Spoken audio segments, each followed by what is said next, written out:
As disappointing as it may be, we did not get a new operation last year in CSGO. So I thought, why not just make one myself? I would like to introduce you to my operation. First, let's talk about what I consider to be the bread and butter of my channel, the maps. All recent operations have introduced 2 competitive maps, 2 wingman maps, and 2 danger zone maps. For the competitive maps, rather predictably, I will choose Dharma and Turbine. I could gush about the beauty of these maps a lot, but I already have in another video, so if you want to hear me talk about them more, check that video out. Next up, the wingman maps. First choice for me is going to have to be Maginot. I adore this map. In my wingman video, I showed it for a quick second just because it is a beautiful map. Its bunker aesthetic reminds me a bit of Prodigy as well, which is pretty cool, but also it's clearly its own thing. The layout also is clearly unique, especially this specific area that I'm showing on screen right now. This part is really cool, and I want to plan it for real.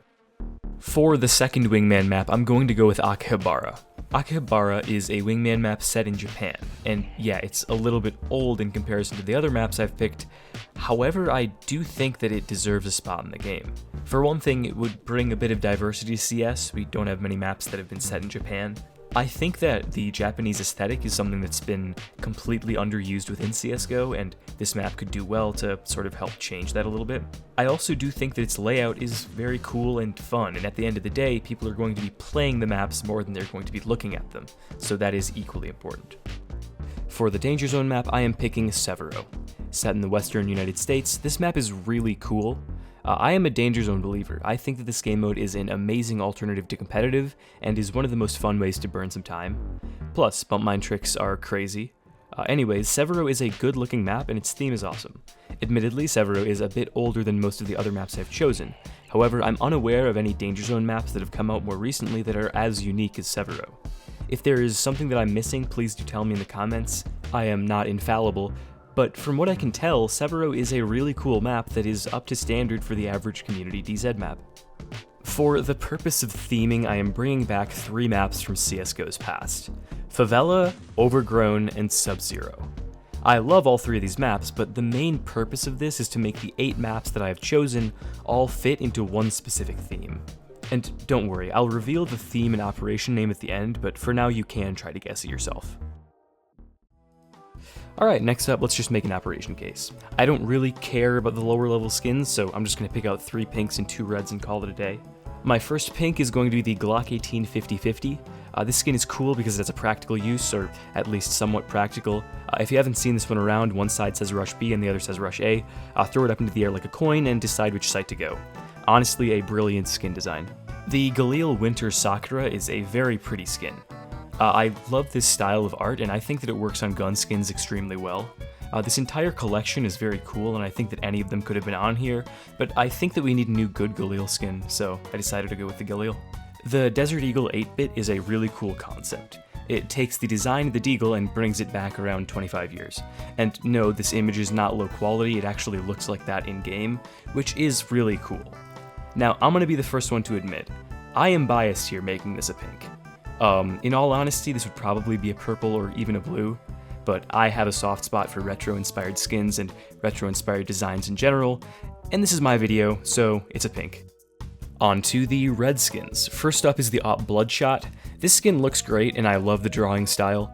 It feels alive, mostly due to the massive mouth and the eye on the back of the weapon, but what solidifies this skin as red in my mind is the animation that it makes when shot. When this skin is shot, and you pull back the handle, the eye pops out of its socket and is only held onto by this strange tendril.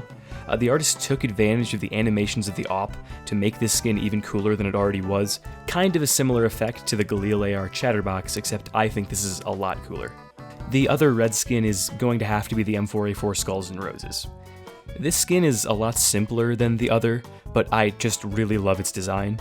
Plus, with the recent A1S nerf, a lot of people are going to be switching back, and a new red M4A4 is the perfect way to capitalize off of that. This skin is intricate and complex despite remaining easy on the eyes, unlike a lot of red skins that overload your senses. Oh, and I said I didn't care about blues and purples, but the sawed-off Steam Deck would absolutely be a purple in my operation case.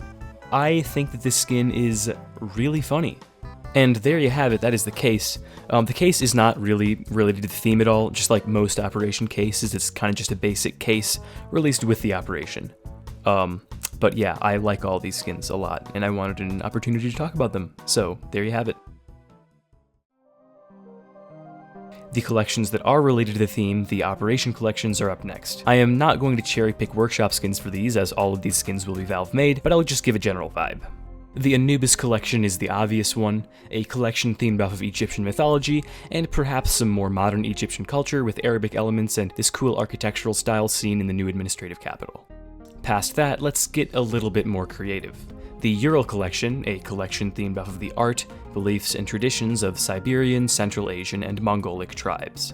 Siberian shamanism is an extremely visually stimulating religion, and I can already imagine a lower-level pattern-based skin based off of the massive Mongol murals of warriors atop their horses. In Operation collections, there's usually only one red skin, and in my mind, the red skin in this collection would be based off of the beautiful, intricate, golden sculptures and jewelry made by the Scythians. The third and final Operation collection would be the Andes collection, predictably based off of native Andean and indigenous South American culture, religion, and art. A pattern-based skin with a design similar to that of this tapestry would be very cool. There is also a lot of opportunity for unique, vibrant designs based off of the heavily intricate art of indigenous Amazonian tribes. The same is true for indigenous Colombians, with intricate masks made of wood or beads that would be really cool on a skin.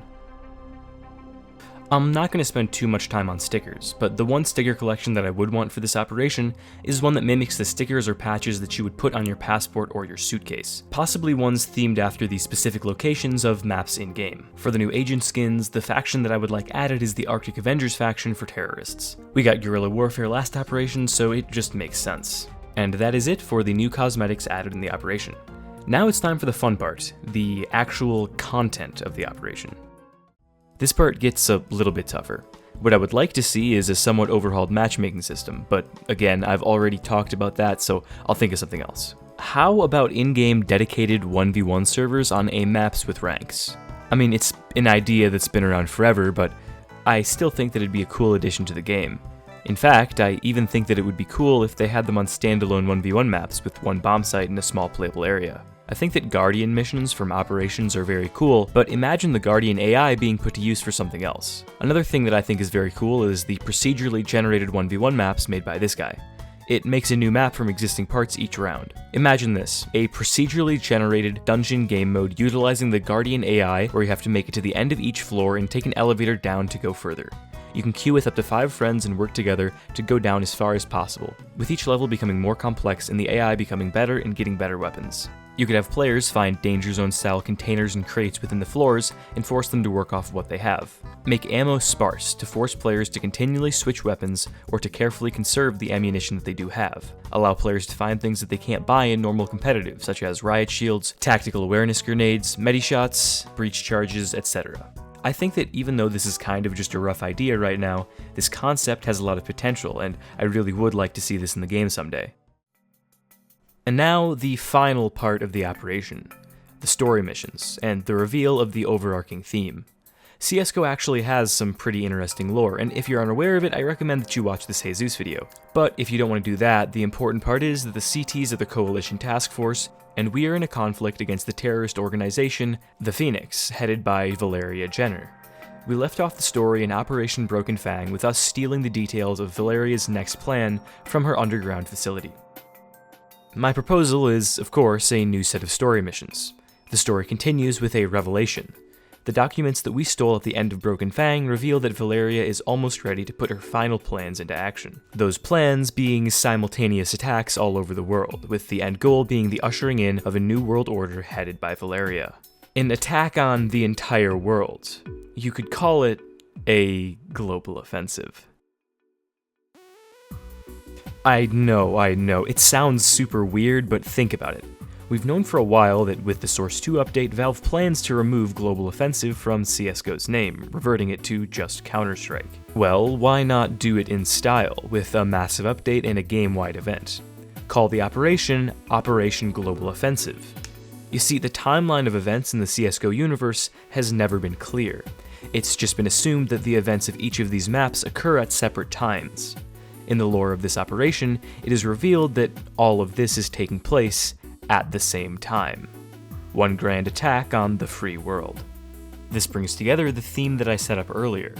The 8 maps I chose to add to the game each take place in a completely different part of the world. The 3 operation collections illustrate the history and culture of the world as well. The missions from this new operation could chronicle the CT's battle to strike back at the Phoenix and the Phoenix's retaliation. I am envisioning a full planned out event within CS. Short-form comics like from earlier operations, story missions, possibly there could even be some ARG elements built into this battle. One idea that I had is a constantly updating bar on the operation menu showing the percent distribution of T and CT round wins in competitive games since the operation began, showing which side is currently winning the battle. Ultimately, I see 2 ways that this operation could draw to a close. Either have the CTs win outright and everything go back to normal, or, in my opinion, the better and bolder option, mutually assured destruction. Neither side can win through battles in guerrilla warfare, so they turn to weapons of mass destruction.